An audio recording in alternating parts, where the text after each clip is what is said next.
De hoy hablábamos con el presidente Nelson Alarcón y nos decía que son muchos los temas que tienen pendientes después de que ellos pactaron con el gobierno anterior, pero igual pues es el Estado el que debe responder. Con el gobierno anterior varios puntos que ellos sienten que no han caminado. Concretamente nos plantearon tres temas de varios. La mesa de alto nivel para reformar el sistema general de participación, dice él, quedó congelada. Esa mesa no volvió a reunirse, no pasó nada. ¿Hay una respuesta sobre ese punto para los maestros, ministra? Sí, señora, hay una respuesta, como hemos comentado hoy a todos los colombianos en el comunicado que hace unos minutos compartimos, y es que con referencia al proyecto 057, que era pues aludido por todas las directivas de FECODE, fue retirado, pero adicionalmente se reactivará esa mesa de alto nivel para buscar todos los escenarios y las instancias para encontrarle nuevos recursos y nuevas fuentes a la educación. Pero yo sumaría, Yolanda, porque es importante creo que compartirlo con los oyentes, en las 6 reuniones de trabajo que hemos tenido en estos 78 días de trabajo con FECODE, cada uno de los puntos que es clave, que yo creo que están esperando escuchar los maestros, y es importante que sepan los avances que ya hay sobre cada uno de ellos. La bonificación pedagógica pactada y que claramente hay que honrar, pero estaban detenidos todos los trámites al respecto. Esa bonificación será pagada en diciembre de este año, tal y como fue pactada, y ya se hicieron pues todos los trámites pertinentes. El curso de formación para los educadores que obtuvieron de la última cohorte, el 12% de los estudiantes que no pasaron en este proceso y que deben recibir un curso, también se hará lo propio para que lo reciban. La tercera evaluación de carácter diagnóstico formativa, esa evaluación debió hacerse en el año 2017, no se adelantó, ya está pactado el cronograma, incluso está compartido en redes sociales, lo hicimos con FECODE, y ese cronograma inicia 30 de octubre para ya darle curso a lo que claramente es un compromiso y además es muy importante para el sistema, que es toda la evaluación diagnóstico formativa, y le adiciono un punto que no es menor. Evaluación diagnóstico formativa, sí, de los maestros. De los maestros. Digamos, ¿qué se busca con eso? Bueno, la evaluación, bueno, ustedes recuerdan que en Colombia desde hace unos años se definieron diversos esquemas de evaluación para los maestros. En el 2015 hubo, digamos, la última gran discusión, debate, y se acordó una evaluación. Esta evaluación incluye, al decir diagnóstico formativa, retroalimentación de los pares y pruebas que no solo sean escritas, el tema de observación de aula, etcétera. Allí quedó comprometido que el gobierno lo debe hacer cada año, y pues había un rezago porque en el 2017 no se hizo, y en lo corrido del 2018, antes de iniciar este gobierno, no se había definido o dado un norte.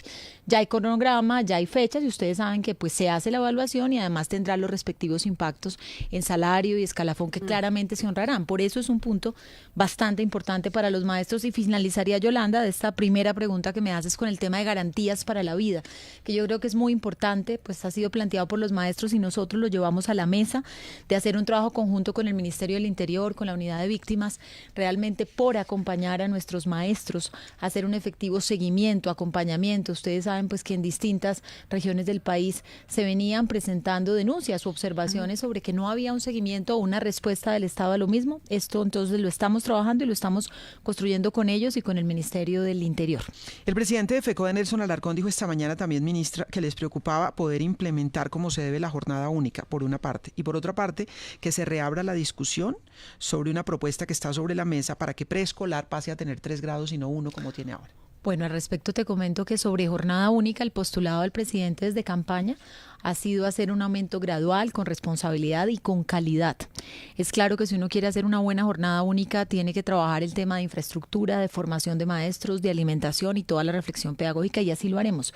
Y eso se lo hemos manifestado al doctor Alarcón, a la mesa, y serán varios de los temas que seguiremos discutiendo. Como usted ve, han sido 6 mesas de trabajo sobre estos temas y 7 sobre todo el tema de la fiduprevisora. Creo que ha sido un trabajo intenso que no solo demuestra la voluntad de escucha, sino la realización concreta de avances en muchos temas que están en la agenda de los maestros colombianos. Y con respecto al preescolar de los 3 grados, usted sabe que tenemos en Colombia la ley de 0 a siempre, que es la ley referida a toda la atención integral de los niños desde la gestación hasta los 6 años, un trabajo que hacemos en conjunto con el sector educativo, obviamente con los maestros, en el que también participa sector salud, sector cultura y el ICBF. Y estamos trabajando no solamente por incrementar la cobertura, sino por honrar los compromisos compromisos en cuanto a formación de docentes y educadores iniciales y hacer el proceso con la mayor calidad posible. Es cierto, como dijo la senadora Angélica Lozana, que justamente ese proyecto de primera infancia perdió plata, dijéramos, en la repartición de la torta del presupuesto. Incluso lo dijo aquí, dijo, todo el mundo utiliza a los niños para politiquería, pero a la hora de aprobar los presupuestos de 0 a siempre terminó teniendo un incremento menor que no alcanza a cumplir las metas trazadas. ¿Eso es cierto? No, señora, justamente eso, si no recuerdo mal, salió publicado hace 8 días y hace 8 días... Después de que se aprobó la ley de presupuesto. Sí, señora, y hace 8 días revisamos pues obviamente cada aseveración y su contexto y emitimos varias comunicaciones aclarando primero que los recursos que ella aludía impedirían ejecutar la política de primera infancia se habían reasignado de otras fuentes y no solo íbamos a cumplir con la misma meta que este año está atendida, sino que la íbamos a incrementar. Si me precisa un segundo, lo que estoy buscando aquí en mi teléfono es exactamente la cifra para darle a usted cuál fue la... Ella recuerdo que decía que ¿cuál fue la respuesta? Que 300.000 estudiantes quedarían por fuera dentro de la meta de atención o que serían atendidos únicamente por 8 meses. De acuerdo, mire, exactamente la tengo acá porque creo que eso hace que nos concentremos en los hechos. Este año el ICF atendió 1.274.628 niños. La meta para el 2019 va a ser 1.297.057, mejorando además significativamente sus atenciones. Cuando hablamos de primera infancia, siempre me gusta señalarle a la audiencia que no es solamente contar cobertura, sino centrarnos en lo que se ha llamado técnicamente atenciones. Estaban, y le doy ejemplos, hay unas del tema de nutrición, otras del tema de cuidado, relación con padres de familia, relación a los estímulos emocionales de los niños, que hace, pues yo creo que fundamental en estos primeros años de formación lo que posteriormente va a ser el proceso de aprendizaje. Entonces le hicimos esta claridad a los colombianos y yo creo que además se señalaba que no se iban a recoger los aprendizajes que tenía el proyecto de 0 a siempre, como que se iban a dejar a un lado. Esto no es cierto. O sea, hay proyectos que desde el primer momento, tanto en mi cartera como en el ICF hemos rescatado, que tienen muchas lecciones positivas, que el país avanzado es ese. Incluso la meta que ha dicho en micrófonos y en varias instancias el presidente es, hoy estamos en 1.2 millones de niños atendidos integralmente. Esa es la línea base del país. Una propuesta de llegar a 2.2 millones de niños en el cuatrenio. Propuesta que además estamos elaborando MinSalud, MinCultura, ICBF y Ministerio de Educación para en plan de desarrollo llevar al Congreso no solo los recursos, sino las competencias y cómo vamos a garantizar actuar colectivamente en esta materia. Pero para responder un poco a la inquietud del presidente de FECODE, no está en el plan implementar el preescolar de 3 grados por ahora. Está en el plan sacar adelante... Incorporarlo al sistema educativo, es decir, que los chicos puedan llegar pre-kinder, transición... Si usted revisa, Yolanda, hoy, para lograr las atenciones integrales intervienen varios actores, porque es distinto un niño de 2 años, de 3, a uno de 4 y 5. Entonces, el llamado es, ¿cuál es el rol que establecemos con los establecimientos educativos? Hay ya muchas ciudades del país que han avanzado en la atención de 4 y 5 años, y yo creo que allí volcaremos todos los esfuerzos. Estamos hablando de coberturas totales a los 5 años, y sumar los esfuerzos con otros actores del Estado para lograr las atenciones en las distintas edades a los menores, que a veces requieren además unas condiciones de infraestructura y no solamente de conocimientos en educación inicial, sino también en temas nutricionales y en temas psicológicos, etcétera. Para cerrar el capítulo de FECODE, que está precisamente en movilizaciones en el día de hoy, ministra, ¿tienen abierta mesa de conversaciones permanente con FECODE? Sí, señora, y esa es la invitación que hace el comunicado. El comunicado le cuenta a los colombianos que desde que entramos a la gestión hemos tenido la mesa abierta, que hay resultados muy concretos, la ciudadanía los puede leer en el comunicado y que seguiremos trabajando, porque obviamente hay que honrar los acuerdos, pero además hay siempre temas muy importantes que estar hablando con ellos, como es el caso de la fiduprevisora y el FOMAC, un tema que no es nuevo, pero que no por menos es vital, y ahí tenemos que hablar de tiempos en el servicio de salud, de cómo exigir más a los prestadores del servicio, de cómo tener un trabajo bastante más dinámico con la fiduprevisora, de cómo responder a muchas acciones jurídicas que se están dando frente a esta materia, y pues ese es el llamado que hacemos en el comunicado. Abierta la mesa y usted está lista para conversar con FECODE. Como hemos estado desde el primer día. Esta es de 24 horas, pero podemos volverlo para indefinido. Como hemos estado desde el primer día, hemos estado allí sentados, he presidido varias de ellas y mi equipo, la viceministra particularmente y la secretaria general, han atendido las reuniones ya especializadas que hoy permiten decirle a los maestros que todas las afugias que tenían en este segundo semestre, como la bonificación, cumplir el incremento salarial, los juegos del magisterio, el avance con la revisión del tema del FOMAC y el avance de evaluación de diagnóstica formativa, todos los estamos Todo se va honrando. caminando. Bueno, estamos conversando, hablando de educación con la ministra María Victoria Angulo en RCN Radio. Para quienes nos quieran acompañar, estamos también a través de Facebook Live y a través de nuestro canal en YouTube. Ministra, pasemos a la educación superior, que es el otro tema, el proyecto Generación E. La ministra nos explicaba ayer que el proyecto Generación E no es exclusivamente el reemplazo de Ser Pilo Paga, que tiene un capítulo que tiene que ver con la excelencia y promoción de los estudiantes más pilos, si se quieren, los términos que se utilizaban anteriormente, o los estudiantes más excelentes, pero que hay otros dos componentes, el que tiene que ver con el incremento de presupuesto a la educación superior en términos generales y el que tiene que ver con la gratuidad. Ministra, ayer conversando con una de las voceras de los estudiantes decía, muy bueno lo de la gratuidad, pero nos preocupa cómo se va a hacer, porque esto puede cargar financieramente mucho más a las universidades públicas. ¿Cómo se va a pagar y cuánto se va a pagar a la universidad pública que otorgue esos cupos gratuitos para estudiantes de más bajos recursos? Decía la niña, si el Estado o el gobierno solamente va a pagar una parte, ¿quién va a pagar la otra parte? ¿O se va a pagar la totalidad? Es un poquito claridad sobre la gratuidad, que dijéramos es uno de los elementos interesantes. 80.000 cupos, nos decía ministra ayer, que se pueden abrir en esta primera etapa. ¿Cómo se va a pagar? ¿Quién lo va a pagar? Y si esto va a cargar a las universidades públicas de otro déficit. Bueno, mil gracias, Yolanda. Importante aclarar que este avance en gratuidad tiene que ver con las dinámicas y los cupos que cada universidad ya tenía. Nosotros no les estamos exigiendo gastos adicionales o ampliar, porque justamente el foco viene sobre las capacidades de las universidades actuales, dar unos recursos muy enfocados al estudiante. Porque como les comentaba a los rectores, claramente debemos lograr combinar dos acciones, recursos para la universidad pública, y ahorita entraremos en las preguntas que usted me hará en esas materias, y recurso de gratuidad, porque a la universidad pública entran estudiantes que tienen una condición, una vulnerabilidad económica que el Estado debe leer y atender. Entonces, ¿en qué consiste la gratuidad? En los costos que hoy se le venían cobrando al estudiante, digamos, como proyectémonos 2019, el estudiante que aplica a entrar en el primer semestre a una universidad pública del país, estos costos a él no se le van a cobrar, el Estado va a entregar ese dinero a las universidades y adicionalmente al estudiante le va a entregar recursos de manutención. ¿De dónde viene la fuente de los recursos de manutención? Viene de una suma de recursos del Ministerio de Educación más el DPS. Si ustedes recuerdan, el DPS, además de crear hace un tiempo atrás Familias en Acción, creó Jóvenes en Acción y destinó unos recursos. Lo que quisimos hacer es unir un solo esquema donde tenemos como foco SISBEN 32 igual o menor a 32 puntos, que es la población más vulnerable, y acompañarla en todo el tránsito a la educación superior. ¿Por qué es importante? Y esto lo comparto con los jóvenes y los rectores, porque no solo necesitamos que un estudiante entre a la educación superior pública, sino que permanezca y se gradúe. Claro. Sí, señora, entonces para eso va orientado ese componente. Una precisión, perdón María Elvira, ya le doy la palabra, una precisión, ministra, porque no me acaba de quedar clara la inquietud que nos planteaba ayer Jennifer Pedraza, que es vocera de los estudiantes. Usted dice, son los cupos que ya tenía la universidad, no se está incrementando cupo, lo que traduce que esa universidad, esa plata de ese estudiante, vamos a poner estudiante María Elvira, que quiere entrar a estudiar medicina en la Universidad Nacional. Ese cupo ya estaba pagado por el Estado, es decir, esa plata ya se había girado. Por el Estado, sí, claro, señora. pero la Universidad Nacional recibía una plata, mucha o poca, que iba a pagar María Elvira como estudiante, 1 millón de pesos o 2 o 3. Eso ya no lo va a recibir. ¿No queda un hueco ahí?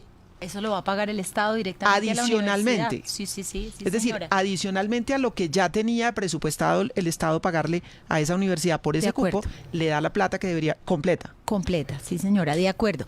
Y Adicional, directamente al estudiante su manutención. sí señora, y directamente al estudiante su manutención. Pero entonces no se está contemplando la ampliación de los cupos.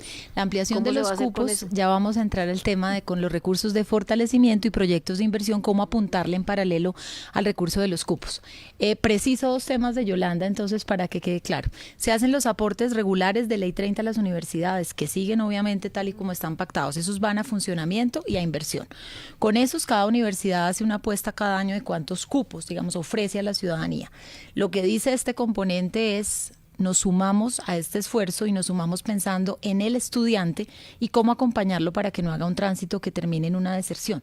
Porque usted no solo debe ocuparse de seguir subiendo coberturas, que es una prioridad, sino de lograr reducir la deserción, que en Colombia aún es muy alta. ¿Cómo se distribuyen esas platas adicionales? La del valor que el estudiante pagaba, lo que le cobraban al estudiante, Yolanda, el Estado se lo entrega a la universidad. Completico. Completico. No es un porcentaje, es completico. No, señora, completico. Y las universidades postulan porque eso fue lo que hablamos con los señores rectores, o sea, hay hasta 80.000 beneficiarios. Las universidades postulan los jóvenes con los cuales ellas quieren participar en el proceso de gratuidad, hasta llegar a 80.000 beneficiarios, donde yo creo que el factor más importante es realmente que el país inicie un tránsito que ojalá prospere y aumente de acompañar a los estudiantes. Ese es el primer componente. Muy bien. Claro, Profe. ministra, pero allí hay una pregunta.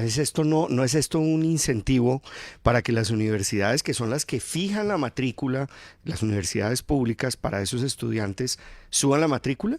Es decir, porque si ustedes le van a cubrir todo lo que la universidad cobre, pues en últimas, ¿por qué no la Universidad Nacional, qué sé yo, o la Universidad del Cauca, decida aumentar la matrícula de medicina y pasarla en estos programas de 2 millones de pesos a 8 millones de pesos? Dos claridades. Primero, la línea base con la cual se hicieron los cálculos para proyectar los recursos, y eso fue explícito con el sector y con los rectores, es lo que actualmente vienen ellos cobrando. Segundo, usted sabe que por norma la matrícula en el sector de universidad pública solo se puede incrementar el IPC. Sí, es la norma que tiene el sector de la educación superior pública. Tiene un límite. En la educación superior privada, si van a hacer un incremento adicional, tienen que enviar al ministerio las justificaciones porque han hecho inversiones u otro tipo de gastos. Pero en la pública, que es lo que nos ocupa en esta conversación, solo puede ser el IPC el incremento. Bueno, ministra, esto en lo que tiene que ver con gratuidad, dijéramos gratuidad. La propuesta es dar unos cupos, 80.000 en este primer envión, 80.000 para los estudiantes de sectores más vulnerables, con menores recursos. El Estado va a pagar el total de la matrícula para que la universidad pública pueda postular a sus estudiantes y recibir esos estudiantes de sectores más vulnerables. Además, se le va a dar un auxilio al estudiante para su manutención, tratando de que se permanezca en las universidades. Una de las grandes preocupaciones de los estudiantes y de los maestros, ministra, y los rectores, que los escuchábamos también con algunas dudas, es el monto general de plata para las universidades públicas. La ministra ha dicho, logramos aumentar, pero pareciera que no es suficiente. ¿En cuánto se aumenta ese presupuesto para las universidades públicas? Es el gran debate, porque lo que se dice es que los gastos aumentan a un ritmo y los incrementos aumentan a otro ritmo. Y la matrícula a otro. Sí, es como el famoso ascensor y escalera. Los gastos van por el ascensor y el incremento del presupuesto va por la escalera. Perfecto. Si me deja unos minuticos o un minuto de contexto, Yolanda, para contarles, pues este tema no surgió ni con nosotros ni ahora. Usted recuerda, la Ley 30 es de 1992 y en su momento fue un avance, y hay que reconocerlo porque el presupuesto de las universidades se definía por lobby en el Congreso, ¿sí? Cada universidad no sabía cuál era por su propio... exactamente. Entonces la Ley 30 toma una radiografía de lo que es la universidad en la Ley 30 y la indexa a la inflación como mínimo. ¿Qué vino pasando años después? Pues se presentaron temas como aprobación de estampillas, o hubo en su momento el tributo del CRE, que duró más o menos 3 años su implementación, pero se fueron acumulando unos gastos y un cambio en la universidad que fue creciendo, algunas más en cobertura, presencia en otras regiones, y pues el aporte a lo que alude en ese déficit y en lo que tenemos que seguir trabajando. Entonces, cómo el Estado gradualmente incrementa recursos para la base y para la inversión. Eso me parecía importante ponerlo de presente para los oyentes.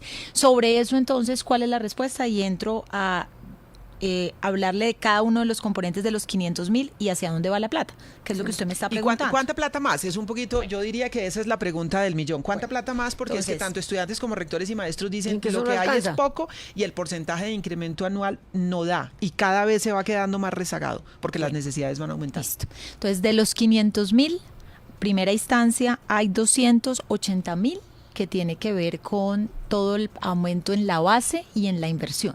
Esa plata va para las universidades. Yo pues me llamaba la atención ayer que oía en las emisoras algunos exponentes del sector que decían que los 500.000 millones iban para la universidad privada y para el ICETEX. Esto no es cierto. El componente de fortalecimiento de la base de inversión va directamente a las universidades públicas.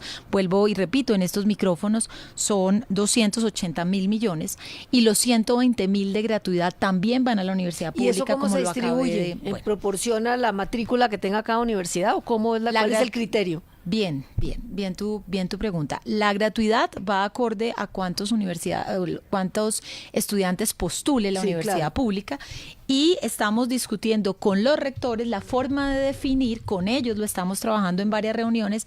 El incremento a la base va para todas igual, para todas en este momento los recursos que hay son unos puntos adicionales al IPC, y eso sí se hace. ¿Cuántos puntos? Al momento estamos en 1.8%. ¿Cuánto se necesitaría? La propuesta que nosotros... 4 dicen los rectores, ¿no? Sí, sabemos que las necesidades son sentidas, pero con Ministerio de Hacienda tenemos que hacer el cálculo de cada punto adicional en la base, cómo afecta la proyección de todos los recursos. Solo le doy un ejemplo de lo que implicaría incrementar 1.8 puntos cada año en el siguiente cuatrenio. Implicaría más de 650.000 millones, porque a veces solo tenemos en la mente lo que equivale el punto porcentual en la vigencia y no el impacto. Que claramente hay un clamor porque se necesiten más y seguiremos claramente. Y eso es lo que estamos evaluando a la luz de plan de desarrollo para los 3 siguientes años. Permítame precisarlo, el 1.8. IPC más 1.8% en los próximos 4 años, ¿o hay un incremento progresivo? Anual, cada año, el 1.8. El 1.8, sí, y eso es lo que va a estar definido en este gobierno. O la idea es que eventualmente podamos llegar dentro de un año y superemos los 2, lleguemos a 2.5, Yolanda, entonces en estos 78 días de gobierno, contarle que al momento hemos logrado la aprobación del presupuesto 2019. En el 2019 hay IPC más 1.8 puntos y seguimos buscando salidas, fórmulas, recursos para los 3 años siguientes. No, pero se inicialmente lo pregunto a usted como ministra. Hemos hecho esa proyección de 1.8. Su meta de gestión en los 4 años. La meta es hacer un aumento gradual que le dé una señal al sector público de dónde crecer, que sea responsable y el Estado lo pueda pagar. Porque creo que se han dado en los años anteriores señales equívocas donde usted un año incrementa y da una señal, al año siguiente vuelve y reduce. Entonces mi propósito, Yolanda, si me lo pregunta, es lograr un acuerdo con Hacienda, obviamente, con el DNP para hacer una propuesta en plan de desarrollo de este incremento gradual que sea pagable, consecuente y que le permita como a la universidad proyectarse. Obviamente, si usted es líder de una universidad pública, necesita tener un norte de hacia dónde le van a crecer los recursos para poder proyectarse. Esa es la aspiración. Hoy no le puedo decir ya un número exacto de cómo será en plan de desarrollo porque son discusiones que aún no se han dado. Le menciono el de 2019, ahí va en este momento la discusión y le hacía a María Elvira aquí el comentario de que hasta ahora, si usted hace esa proyección de 1.8 anual en los 4 años, representarían 600.000 millones y pues es una cifra que tenemos que encontrar cómo seguir aumentando. Yo tengo una curiosidad, ministra. ¿Todas las universidades administran bien sus recursos? Porque es que hay un punto clave en las universidades públicas que es la influencia de la política. Los contratos con los amigos, los nombramientos de los rectores, la contratación de los... entonces, y en función de la autonomía universitaria, ¿quién cuida el queso? Ahí sí que es cierto. Bueno, ¿quién cuida esas finanzas? Pregunta, María Elvira, para los oyentes que tengan el contexto, el Consejo Superior de una universidad está constituido por 9 miembros. Allí hay vocería de estudiantes, de directivos, de representantes académicos, sector productivo, etcétera. Y en lo que cabe corresponde, tengo un representante como ministerio y el señor presidente tiene un delegado. Entonces, ¿cuál es la primera tarea que en esa materia que usted pone sobre la mesa y que sale en algunos medios y que genera comentarios? Lo primero era nombrar los delegados. Ya todos mis delegados están nombrados en las universidades, son funcionarios con amplia trayectoria en el sector y con el presidente estamos ya avanzando en nombrar varios de ellos. ¿Cuál va a ser el paso siguiente? Yo creo que es muy importante trabajar en el tema de conflicto de intereses, María Elvira, porque como estriba la misma ley y todos los desarrollos normativos, uno no puede hacer parte de consejos donde uno tenga un interés o donde uno tenga un familiar o donde uno esté contratado.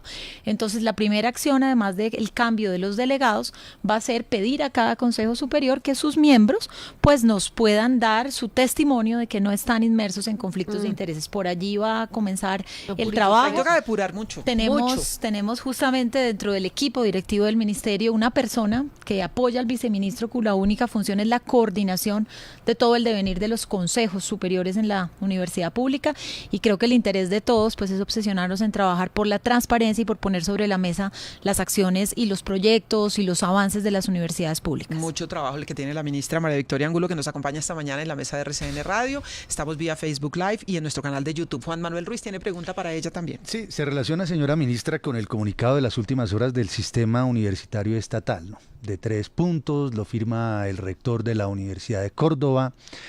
3 puntos el comunicado, digo. En el primero básicamente dicen que esta iniciativa de la generación E genera gastos burocráticos, en fin, para las entidades. En el segundo dice que esta propuesta es una versión ajustada del programa Serpilo Paga. En el tercer punto dice que ellos solicitan 4 puntos por encima del IPC, que era lo que mencionaba María Elvira para resolver este asunto. Pero en el último, digamos, porque usted ya ha abordado varios de estos temas a lo largo de la entrevista, ellos claman por la estructuración de una mesa de diálogo intersectorial. ¿Por qué quisiera formularle la pregunta, ministra? Porque es que uno ve la disparidad en las opiniones, tanto de lo que piensa el gobierno como lo que piensan los rectores de todo el país, y lo que uno podría inferir es que vamos a tener paros, movilizaciones, manifestaciones todo el tiempo, todo el año, todos los semestres. ¿Cree usted viable la propuesta de esa mesa de diálogo intersectorial a ver si se ajustan un poco las cargas y pueden converger en algún punto?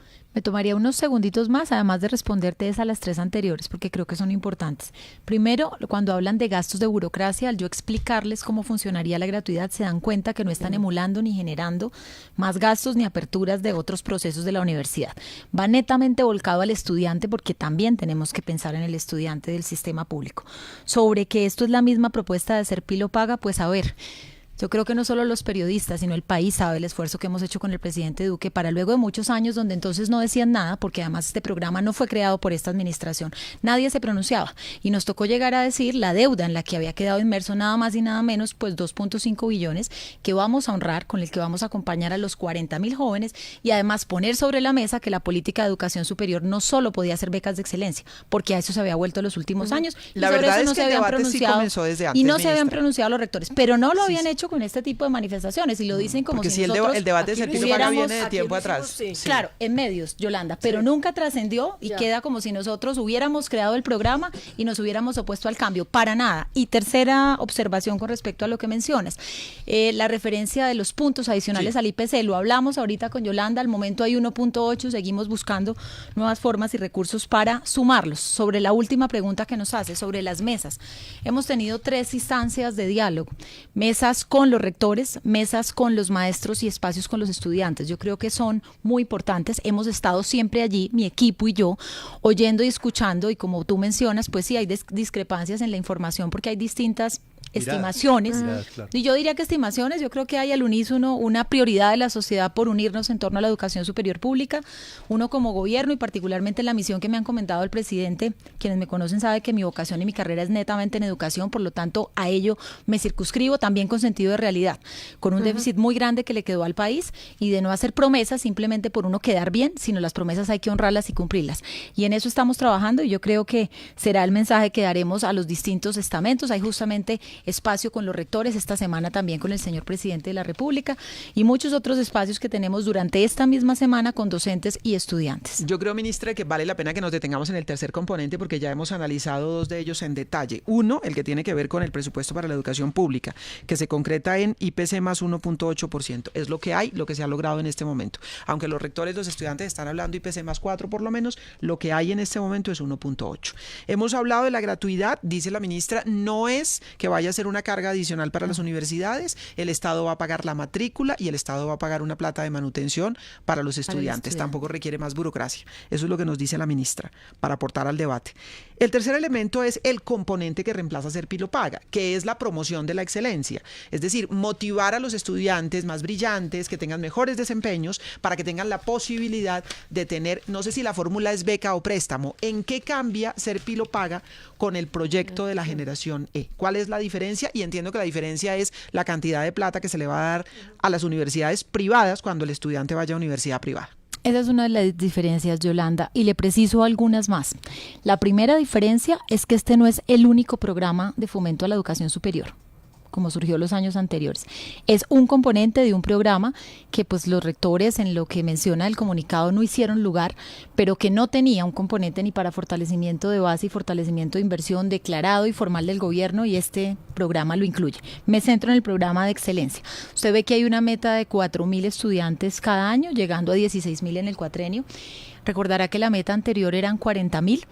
Y esta reducción de la meta también tiene que ver con que el modelo financiero sea coherente y con que teníamos que priorizar recursos a las materias de fortalecer la educación pública y no dejar unas deudas para que luego tenga que seguir una administración dejando casi todos los recursos destinados a cubrir esas materias. Segundo cambio.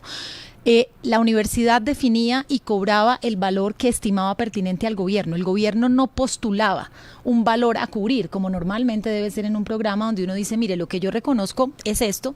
¿Quién presenta sus proyectos? No, allí venía por demanda de la universidad que era acreditada de alta calidad, que seguimos trabajando con O sea, acreditadas su de alta matrícula calidad. Normal, eso era lo que se pagaba. Exacto, Si el eran gobierno 10 pagaba el millones o 100%, 15, sí señora, tal cual. Y había una fuerte diferencia entre lo que reconocía el programa a la universidad privada versus la universidad pública. Y si usted tiene universidades de la misma valía, y me refiero a valía en cuanto a investigación, Calidad, a su calidad, a su fortaleza, pues lo que hace esta nueva estrategia es que va a reconocerles el mismo valor. O sea, si usted está hablando de la Universidad Nacional, por ponerle un ejemplo, si usted está hablando de la Universidad de AFIT o de universidades que están pues en el, digamos, en el primer rango, en el top de universidades, el ministerio va a reconocer el mismo valor. ¿El mismo valor incluso a la pública? Sí, señor, incluso a la ¿Y pública. cómo se definirá ese valor? Ese valor lo hemos venido trabajando, analizando los costos por programa que reportan. Tú sabes que esta es una información que tienen que reportar las universidades al ministerio, y con base en esa se hizo la propuesta a las universidades. O sea, ese valor no está definido. Ya está definido. ¿Ya está definido? Sí, señora, ¿Cuánto va está a ser? definido por grupo de universidades. Le puedo mencionar la cota superior, rango, que está sí. alrededor de 9 y 10 millones de pesos para los programas de más alto costo y de universidades que tienen mayor robustez. Y tiene el mismo reconocimiento en la pública que en la privada. Eso no ocurría. Y la segunda diferencia es que al hablar de los programas de universidad privada, el Estado da una oportunidad que el joven elija, porque claramente hay programas de muy buena calidad, pero le dice a la universidad: concurramos juntos. Es decir, pone recursos el Estado, pero usted también aporte recursos y gestionemos recursos de donaciones, que es una vía y un canal con el que normalmente se trabajaba en las universidades privadas, lograr resultados de inclusión. Digamos que no es un mecanismo nuevo, pero no se había traído a la mesa al concurso de este programa.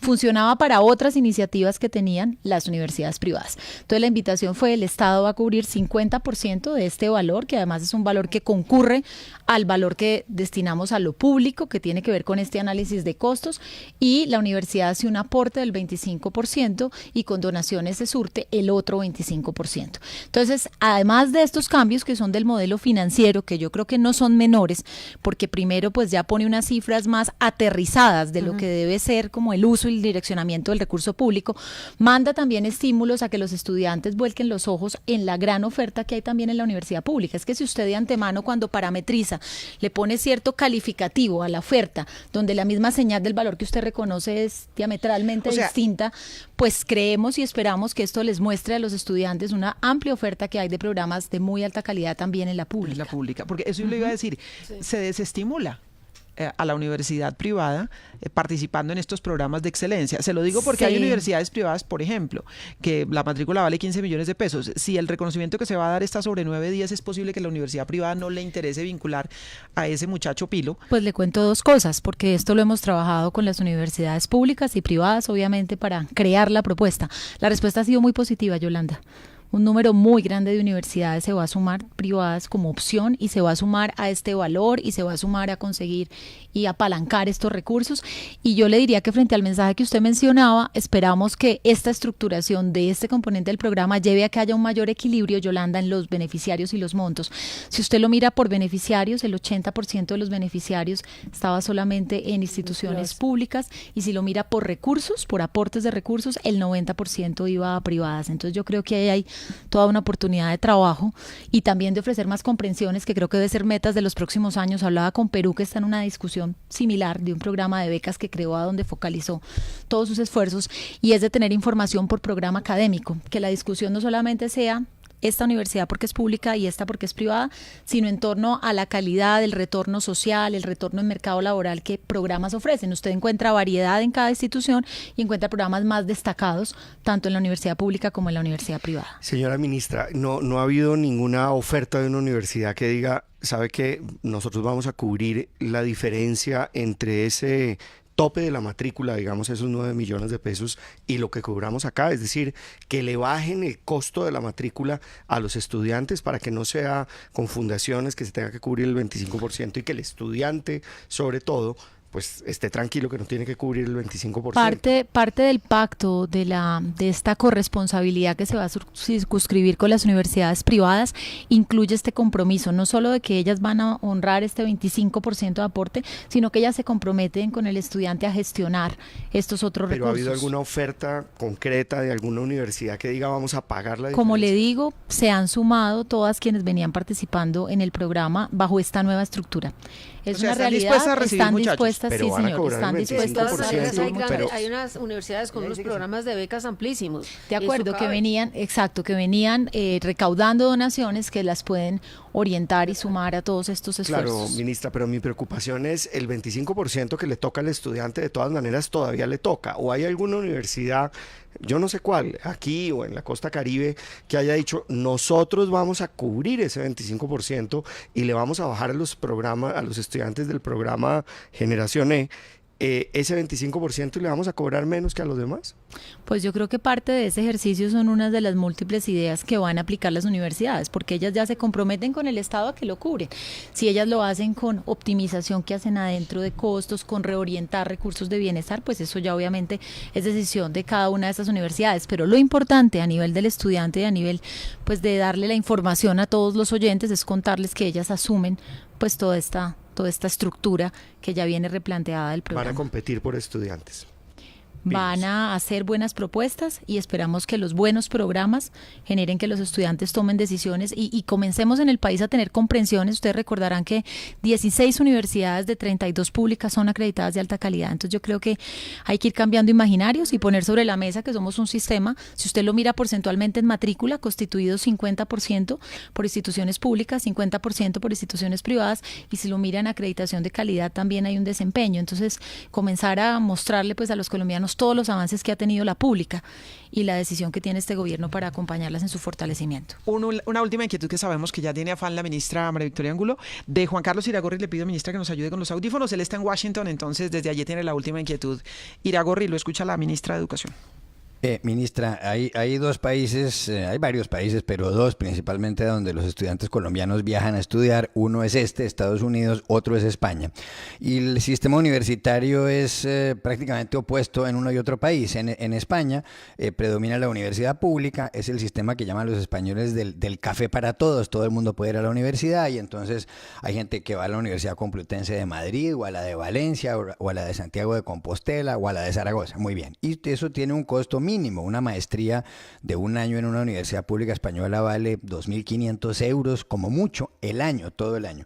En Estados Unidos, en cambio, una universidad como, y son las mejores del mundo, como Harvard o Princeton o Yale o la Universidad de Stanford, pues tienen un costo al año de más o menos, si uno le suma el mantenimiento, poder alquilar un apartamento, le puede costar a un estudiante $80,000 o $100,000 el año, incluso a veces más. La pregunta es, ¿cuál de los dos sistemas le gusta a usted más? Pues mire, yo creo que a nivel internacional ya está más que definido toda la política de aseguramiento de calidad. Usted la ve en distintas agencias, ve modelos como el francés, por ejemplo, que son pues de los programas que tienen más alta calificación. También lo ve en el de Inglaterra. Usted en España puede encontrar títulos propios o no títulos propios, depende de a qué han aplicado en el sistema. Y en Estados Unidos usted también ve universidades en los primeros puestos del ranking.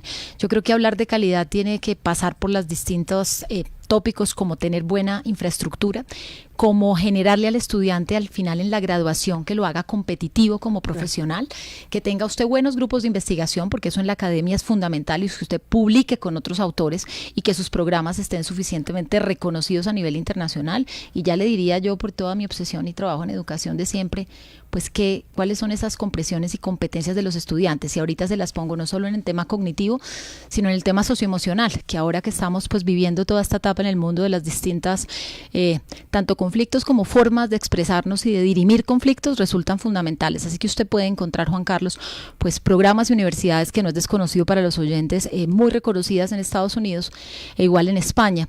En España, acuérdese que hubo una transición importante de un momento donde hubo una proliferación de títulos y programas de doctorado donde no habían consolidado su sistema de aseguramiento y luego tuvieron que entrar a definir un sistema de aseguramiento. Entonces, por eso prefiero decirle que lo que le sirve a un colombiano, a un estudiante, cuando esté buscando estas ofertas, es basarse en lo que está reconocido en el sistema de aseguramiento que tenga cada país, para evitar obviamente que le hagan apuestas de valor que no correspondan a lo que le están ofreciendo. Ministra, a propósito, le había dicho que era la última, pero es que un oyente plantea esto. ¿Se le está quitando el requisito de tener acreditación a las universidades para el nuevo, como se refiere el oyente, Serpi lo paga? No, señora, para nada. Cuando Porque él se dice trabaja... que es un favor a universidades de mediano desempeño, dice el oyente José Ramiro. Bueno, le respondemos a José Ramiro que tal y como estaban en el comunicado y en las bases del programa, serán universidades de alta calidad, programas de alta calidad. Yo creo que para la excelencia es importante enviar esa señal y trabajar con ese tipo de programas, con aseguramiento programas de alta calidad. Sí, señora. Usted sabe que hay registro calificado, que es la condición básica para usted operar en el sistema colombiano, y aseguramiento de alta calidad, que es acreditación de los programas. O sea, no para universidades de garaje, no para universidades de bajo desempeño. De acuerdo, sí, señora, para programas con alta calidad, con acreditación de alta calidad. Ministra, ha sido usted muy amable con los oyentes de RCN Radio y vamos a seguir hablando de educación. Muchísimas gracias, Yolanda, y a todos los compañeros de la mesa por la oportunidad. Es la ministra de Educación, María Victoria Angulo, que nos explica detalles del proyecto Generación E para la promoción de la educación superior del gobierno de Iván Duque y nos da respuesta también a las inquietudes de los maestros que salen hoy a las calles a protestar, los maestros de FECODE. 8 de la mañana, 5 minutos. Seguimos hablando de educación. RCN